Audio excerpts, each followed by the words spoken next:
Thanks for tuning in to the Urban Scope podcast. I'm back with another episode. And of course, I will be covering the Jonathan Kuminga's trade to the Atlanta Hawks and the controversy surrounding that. Now, I'm not sure if this is true, but it's been reported that Jonathan Kuminga was traded to Atlanta Hawks because, for one, they just didn't play him a lot, and he didn't reach his full potential because of the lack of minutes that he had or was offered. And it was just seemed something off the whole entire time that he was drafted by them. So, but you saw flashes of greatness from his play. But now he's with the Atlanta Hawks. They see it in full gear, and has most people thinking like, "Wow, why didn't the Warriors find a spot for him?" They have a different play style for one, but for two, I think Steve Kerr is not as efficient as a coach as he should be, especially for the amount of wins and championships that he has. But I'll get into that in a little bit. But there's a rumor going around or a report saying that he one of the reasons why Jonathan Kuminga was traded is because his family was taking too much food from the team family room. Which, on a side note, I saw a meme a couple of days that somebody posted that said a company will make billions of dollars in a year and they will throw you a pizza party.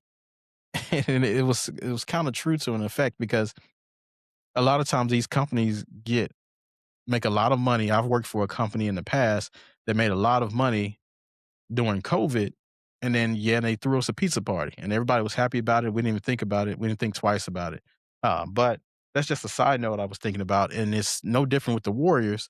They've made billions of dollars. They have all of these millions of dollars in contracts, and somebody on the team is complaining about a family member from a teammate is taking too much food.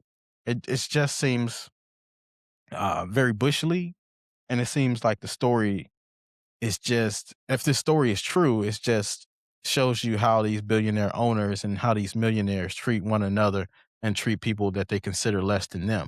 Because if it was one of their family members, there wouldn't be any conversation about it or these people's jobs wouldn't be in jeopardy. It's because it's a player and they want players to stay in a certain spot. If this story is true, which I wouldn't be surprised if it is, just because of the nature of these billionaire and millionaire owners and what um, the persona they have. More so in NFL and the NBA, and that's why I'm more surprised that this happened in NBA. I thought this would more so happen in NFL because their owners are very egotistical and very misogynistic and all these different things that a billionaire you can attach to a billionaire that they are.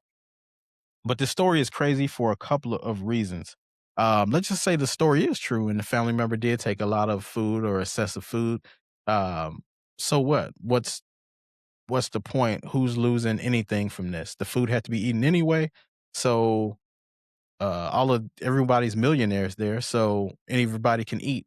It's not like he took it from a soup kitchen and nobody else had food and somebody just got too greedy. Everybody's millionaires, everybody can make their own money, so I don't see the point in that. Um, it's just millionaires and billionaires being stingy and squeezing every penny and being selfish as usual. Um, Especially since Kuminga has given the Hawks a spark that they've needed. He's been a pretty much a godsend for them for what he's been able to do on the court. So it seemed like he was worth everything that came with Kuminga, but they just didn't know how to use him properly. And one of the biggest things is the mismanagement and mishandling of Kuminga. And I want to put this specifically on Steve Kerr because he's the guy. He has enough clout now to make his own decisions on the court because of his stature with the championships he's won, the players coached and things like that. But he did the same thing with Jason Tatum in the Olympics, not playing him much. It was very interesting to see, or disappointing to see, what he did with Jason Tatum in the Olympics this past Olympics. So that kind of showed you, but just a wild prediction. Once Steph Curry retires, I think Steph Curry will be gone. Well, Steve Kerr will be gone within 6 months because I never thought he was one of these phenomenal coaches. I thought that he had a lot of great talent, and that's not to discredit him, even if it is. But it's just the nature of the fact. When you have all these great players, they're gonna think you're such a great coach because what are you really doing? I mean, other than mismanaging talent and personalities and egos, which is a huge part of the coaching gig, you've had at least 4 Hall of Famers. And Steph Curry, Klay Thompson, Draymond Green, Kevin Durant. You coach all of these guys at the same team, and the man, in the span of 10 to 15 years. So you're supposed to win several rings, which I believe he has 4. So without those, if he had average talent, how good of a coach would Steve Kerr be? That's still like still a sight to see, which maybe if he gets, released from the Warriors eventually, we'll see him at another locale and see what he can really do. But I don't think he's that great of a coach. And actually, I take that back. He has 5 Hall of Famers because Jimmy Butler's on that team. So you have at least 5 Hall of Famers that you've coached and you have 4 rings, they're not gonna give you a lot of credit, especially when you're mishandling great talent. Kuminga has left the team and went to the Hawks. They've had several number first round picks that they've have not done really much anything with. Most of that team was created before Steve Kerr got there. Um, Shout out to Coach Mark Jackson. Hopefully he gets another gig eventually. I don't think he will. It's been a while. But he created that team and built that team from everything that it was. Steve Kerr was just luckily to benefit from it. So it's shameful news if this is credible news, which I don't doubt it at all. Um, the story seemed like it could be true from what these billionaire owners do.